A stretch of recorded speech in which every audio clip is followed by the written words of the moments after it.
औरत ने हाथ पकड़ा, दूसरे ने पैर, तीसरे ने कपर, चौथे ने कंधा और तेज सनलाइट साबुन लगा लगा के अपने पति को नहलाने लगी। अब जब पति को नहलाने लगी तो धुंधकारी जी मन में विचार करने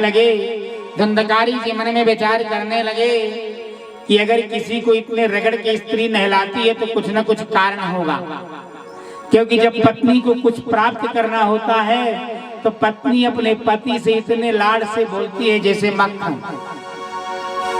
यहाँ पर नहलाया, धुलाया, खिलाया, पिलाया, नाना प्रकार के पकवान, और इसके बाद वेलवेट का गद्दा और पॉलिस्टर का चादर बिछाया, और इसके बाद धीरे धीरे पंखा हिलाने लगी। जानती थी ये बहुत पहलवान आदमी है, अगर इससे डायरेक्ट टकराएंगे तो मार देगा, इसलिए जब ये सो जाएगा तो पहले से प्लान बना लिया, जब चारपाई में चिट्ट सोएगा तो लाइलॉन की रस्सी पक्का रखना, जल्दी से पूरी चारपाई में इसको लपेट देंगे। बोले चिल्लाएगा तो क्या करेंगी? अरे बोले भट्टी का जलता हुआ लकड़ा, बल्टी का जलता हुआ लोकाठी इसके मुंह में डाल देंगे, ऑटोमेटिक चिल्लाना बंद हो जाएगा। जहाँ भैया खिलाए पिलाए धुंधकारी जी को नींद आई, सो रस्सी लपेटी। धुंधकारी जी ने कहा ये क्या कर रहे हो? उन्होंने कहा चोर सिपाही खेल रहे हैं, बांध दिया चारपाई में। जहाँ धुंधकारी चारपाई से उछलना चाहा, तहाँ एक 3 नंबर की पत्नी थी, उसने जलती लुकाठी धुंधकारी जी के मुंह में डाल दिया, और जब मुंह में गया तो बोलना बंद, प्राण निकल गए। और जब प्राण निकल गए तो पांचों ने कहा अब क्या करना? बोले एक काम करे, 3x6 का गड्ढा इसी के आंगन में खोद दें, क्योंकि बिना दफनाए पति को जाना ठीक नहीं है। बड़े प्रेम के सहित अपने पत्नी को 3x6 के गड्ढे में पति को अंतिम संस्कार कर दिया, वहीं अंदर आंगन में, ताकि गांव वालों को पता न चले। और इसके बाद जिसने नियम बताया सबसे छोटी वाली, उसने अपना डंडा कमंडल बांधा और पतले रास्ते से निकल गई। इसी तरह 4 के बाद 5वीं जब बची तो एक दिन कोई बहुत ही कंजूस आदमी था। धुंधकारी जी ब्राह्मण थे, इनके पिताजी पांडित्य कर्म करते थे। कोई स्त्री थी, बोले बहुत दिन से धुंधकारी ब्राह्मण नहीं दिखाई दे रहे, बोले इनका गांव में पूरा नहीं पड़ता था, इसलिए दूर देश घूमने गए हैं। भैया उसने भी 5वें दिन ताला लगाया और बड़े प्रेम के साथ उसने भी अपना डंडा कमंडल उठाया, चले गए। गोकर्ण जी तीर्थ यात्रा में गए थे। कहा जब पूजन यजन हवन और इसके बाद सृजन, तो कहा है प्राणी को देशांतर भी घूमना चाहिए। जैसे इस साल माघ के महीने में 45 दिन का गंगा स्नान था, तो आप समझिए इतनी भीड़ थी कि प्रयाग में बिसलरी पानी की नहीं मिलती थी, साधन की तो बात छोड़ो। यहाँ पर 7 दिन नहीं बल्कि 1 महीने पूरे नगर के व्यक्तियों ने मन में विचार किया, हमारे ब्राह्मण का घर कभी बंद नहीं होता था, आज ये क्यों बंद है? इस दशा को देखकर नगर पंचायत अध्यक्ष जी ने ताला तोड़वा दिया। सारा घर देखा, सब्जियों का त्यों शरीर था। बोले समझ में नहीं आता, इनकी 5 पत्नियां थी, एक भी नहीं है। एक नगर के बहुत बुजुर्ग सज्जन थे, उनको बुलाया गया। उन्होंने कहा देखिए आप कुछ भी कहें, मुझे तो लगता है कि हमारे नगर के ब्राह्मण का वध हो गया। बोले क्यों? बोले उन्हीं की पत्नियों ने उनका अंत करके चली गई। बोले तुम्हें समझ में कैसा आ रहा है? बोले मुझे समझ में ये आ रहा है कि आंगन 12x12 है, इसलिए जो गोबर से लिपाई हुई है वो 3x6 ही हुई है, और यही बीच का आंगन जो 3x6 का लिपा है, इसको खोदो कुछ दार में काला है। जब भैया खोदना चालू किए तो जानते हो धुंधकारी जी का कंकाल बचा था, हड्डियां। नगर वालों ने लेकर उनको अंतिम संस्कार किया और बड़े प्रेम के सहित अपने अपने नगर को गए। यहाँ पर गोकर्ण जी बद्रिका आश्रम में थे और जब गोकर्ण जी बद्रिका आश्रम में थे, इन्हें पता चला कि मेरे भाई का अंत हो गया। सगा तो नहीं था, पर एक ही घर में रहता था, अर्थात चचेरा, क्योंकि दोनों को पालने वाले का बाप आत्मदेव ब्राह्मण ही था। इसलिए गाय पिता 5 प्रकार के होते हैं। यहाँ पर बड़े प्रेम के सहित गोकर्ण जी ने अपने भाई धुंधकारी का पिंड श्राद्ध किया। देखिए, पिंड श्राद्ध करने के 5 रूप होते हैं। जैसे एक केस को जीवित रखने के लिए, चलाने के लिए पहले लोअर कोर्ट, फिर जिला कोर्ट, फिर हाई कोर्ट और फिर सुप्रीम कोर्ट में चलाते हैं।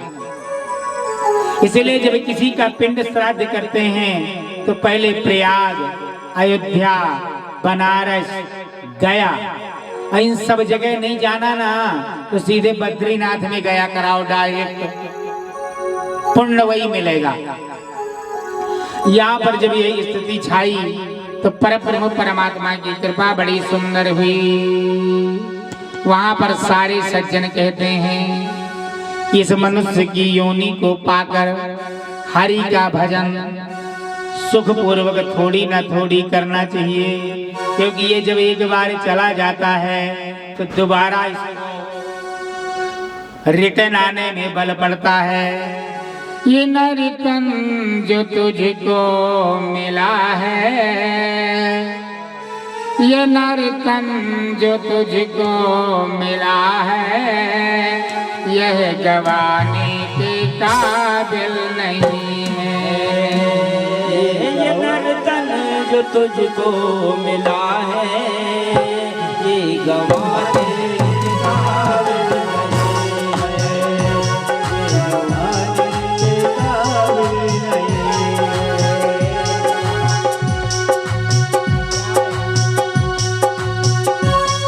ये नर्तन जो तुझको मिला है, यह गवाने के काबिल नहीं है। ये नर्तन जो तुझको मिला है, ये गवाने के काबिल नहीं है। तेरा बात अनमोल हीरा, ये लुटाने के काबिल नहीं है। ये नर्तन जो तुझको मिला है, ये गवाने के काबिल नहीं है। पशु जीते की सेवा कमाए, बाद मरने के भी काम आए। पशु जीते जी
उसमें जाने की काबिल नहीं है। नर्तन जो तुझको मिला है, ये गवाने के काबिल नहीं है।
तुझको मिला है, यही जवानी की काबिल।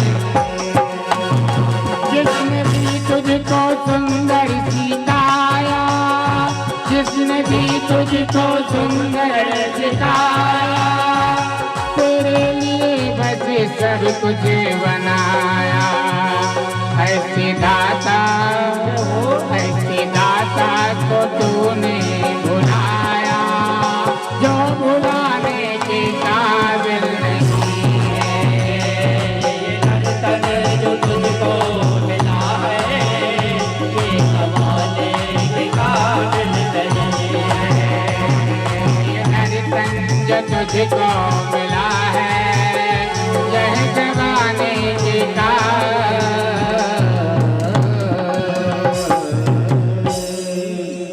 प्यारे, ये जो मनुष्य की जिंदगी होती है, ये बहुत प्रयास करने से मिलती है। एक माँ अपने बेटे को कितने लाड से पालती है, और वह बेटा जब बुढ़ापे में अपनी माँ का तिरस्कार करता है तो उस माता का हृदय विदीर्ण हो जाता है। क्यों? काय दुनिया में आप सबके ऋण उतार सकते हैं, दुनिया में सबके ऋण आप उतार सकते हैं, पर आप मात्र ऋण से उर्ण कभी नहीं हो सकते। बाप का ऋण उतारा जा सकता है, उसने बेटा पैदा किया, हमने भी पैदा कर दिया। गुरु का ऋण उतारा जा सकता है, दक्षिणा न दे दिया, उतर गया। देवता का ऋण उतारा जा सकता है, क्यों? यज्ञ पूजन यजन कर दिया, वह उतर गया। पर मात्र ऋण कभी नहीं उतार सकते। क्यों? क्योंकि जब माघ के महीने में गड्ढा पूरा बाथरूम करके लड़का भिगो देता है, उस समय माँ आधी सोई रहती है, पर वो अपने बच्चे को टटोलती है, और वह जब भींगा दिखता है ना, तो उस गीले बिस्तर में स्वयं सो जाती है और बेटे को सूखे में सुला लेती है। इसलिए दुनिया में किसी से भी लड़ना, पर अपने माँ से नहीं लड़ना। क्यों? क्योंकि माँ माँ होती है और बाप अपने प्रतिबिंब का छाया होता है। ऐसा छाया होता है कि माँ जिसके ऊपर कृपा कर देती है, उसके घर में अमृत की बारिश हो जाती है। इसलिए प्यारे, आप समझिए, जब तक आपके घर में अमृत की बारिश नहीं होती, तब तक आप समझिए आपकी माँ नाराज है। और ना माँ मतलब कुल देवी। और जब कुल देवी नाराज होती है तो व्यवस्थाओं को रोक देती है। कहा है, अरे अमृत की बरसे बदरिया,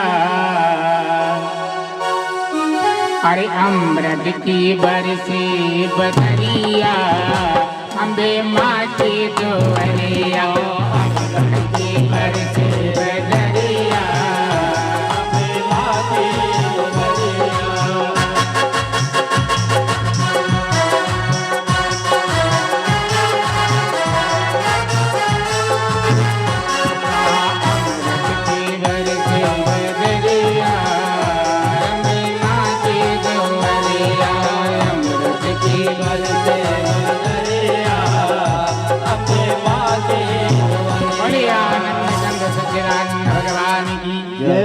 तो गोकर्ण जी ने सुंदर श्रीमद् भागवत का आयोजन किया और प्रेत योनि से मुक्ति के लिए धंधकारी को 7 कांडे के पास में जगह दिया और 7 दिन तक सप्ताह यज्ञ चली भगवान सूर्य की अनुमति के द्वारा।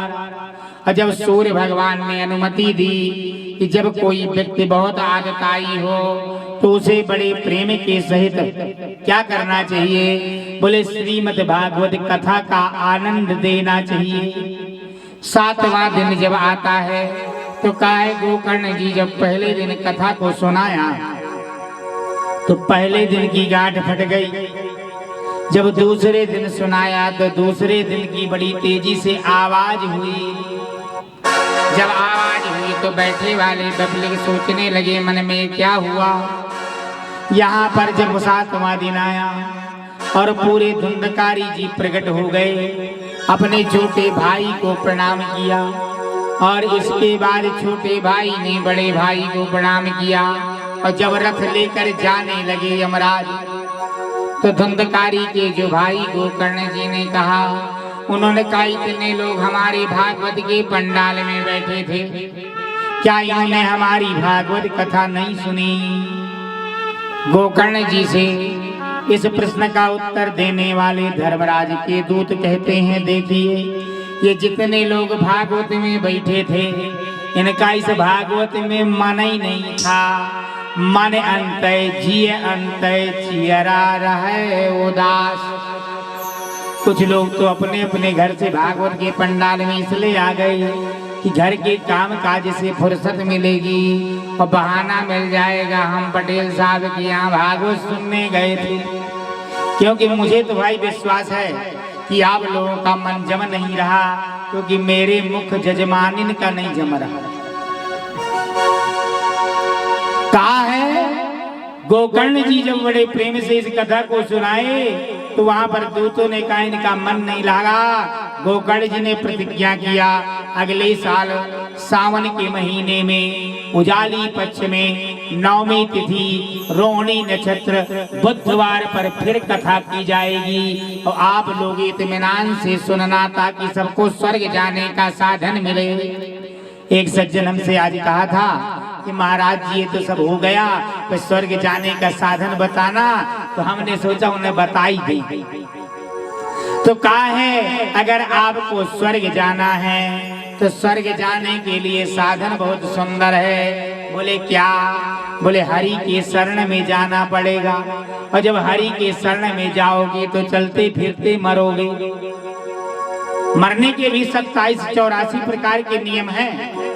जो गाय चराते चराते मर जाए समझो बहुत ही बड़ा भाग्यशाली, और जो चारपाई में 44 महीने पड़ा रहे, पूरे शरीर में कीड़े पड़ जाएं, समझ जाओ रौरव नरक में पड़ा है। एक महाराज जी कथा सुना रहे थे, हम भी कथा सुनने गए। सो महाराज जी ने बोला कि जो काम व्यक्ति गलत करता है तो यमराज का कोल ऊपर लगा है, वहां पेराई होगी। अगल बगल हमारे लोग जो बैठे थे बोले फिर यहाँ उधम मचा ले, ऊपर वाले का कौन देखा? हमने कहा भैया ये सोचने का नजरिया है, जैसा आप कर्म करोगे वैसे ही फल पाओगे। यहाँ पर धुंधकारी जी दोबारा जब कथा किया तो वहाँ हजारों रथ आए, क्योंकि सब लोगों ने अपना अपना मन रमा दिया। और जब अपना अपना मन रमाया और सब लोग स्वर्ग गए, तो स्वर्ग में उनको क्या क्या सुख मिलेगा ये आगे बताया जाएगा। श्री कृष्ण आनंद गंध सच्चिदानंद भगवान की। जो बोलेगा वही पाएगा, तेरा किया आगे आएगा। सुख दुख रहेगा फल कर्मों का, जैसे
जो प्राणी जिस तरह का कर्म करेगा उस तरह का फल पाएगा।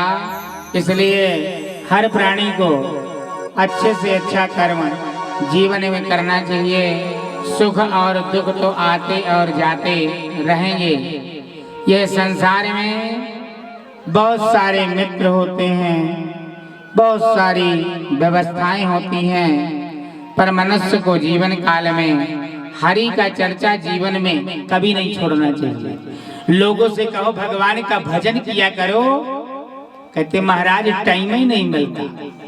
पूरे 24 घंटे ईश्वर ने अपने को दिया है और आप 24 घंटे भजन ना करें, केवल अगर 24 मिनट कर लें तो जो सन्यासी 4 घंटे भजन करता है और गृहस्थ केवल 24 मिनट से भजन को कर ले तो उसका जीवन कृतार्थ हो जाए।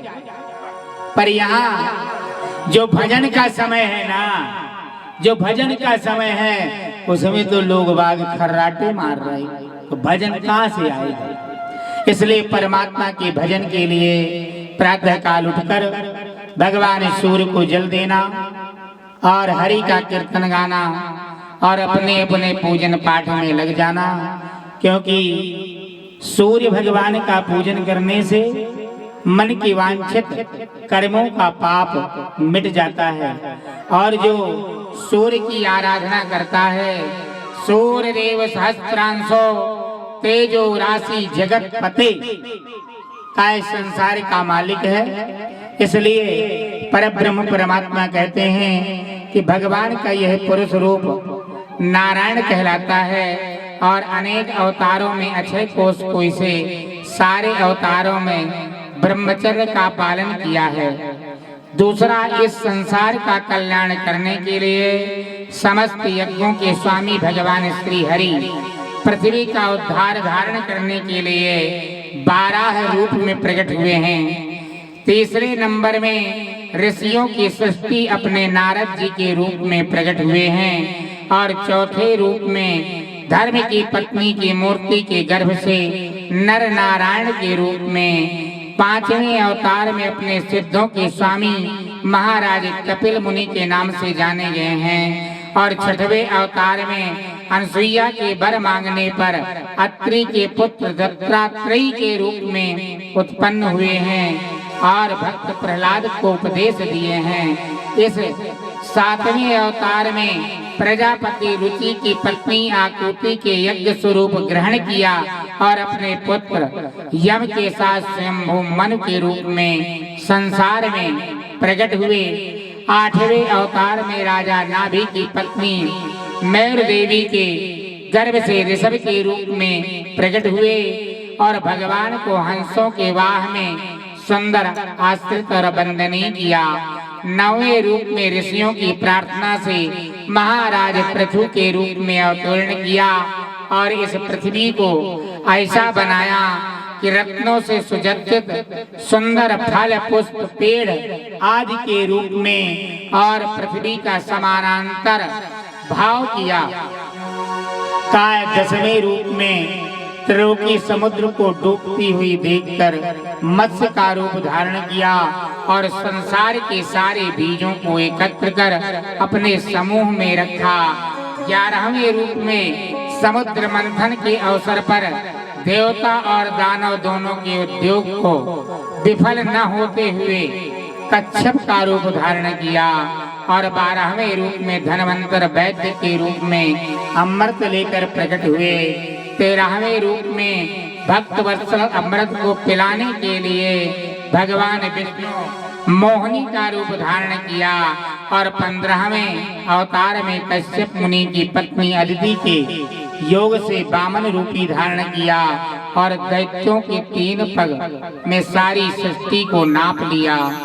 16वें अवतार में क्षत्रिय और ब्राह्मणों के द्वेष की स्थिति की रक्षा करने के लिए परशुराम रूपी रूप को धारण किया और 17वें में महामुनि पाराशर सत्यवती से वेद अभ्यास के रूप में इस धरती में प्रकट हुए और इन्होंने वेद की शाखाओं का अवलोकन किया।